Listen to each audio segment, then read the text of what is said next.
আসসালামু আলাইকুম, সবাই কেমন আছেন? আশা করছি ভালো আছেন। সবাইকে শুভ সকালের শুভেচ্ছা। তো আজকে সকালে একটা ব্লগ নিয়ে হাজির হয়ে গেলাম। আমরা যারা কুরবানি, আজকে তো পিঠা বানানোর আ সময় এবং পিঠা বানানোর দিন। আজকে পিঠা বানাবো ও আমরা যারা কুরবানি প্রতিটা ঘরে, ঘরে কিন্তু আজকে সারাদিন পিঠা বানানো চলবে।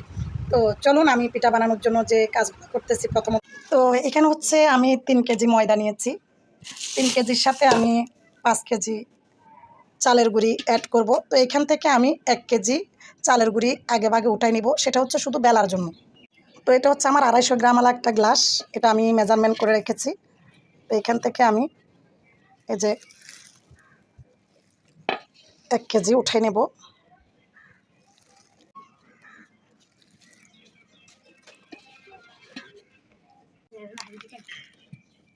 তো ১ কেজি উঠিয়ে ফেলেছি। তো এখন হচ্ছে এই চালের গুঁড়াগুলো আমি এই গামলা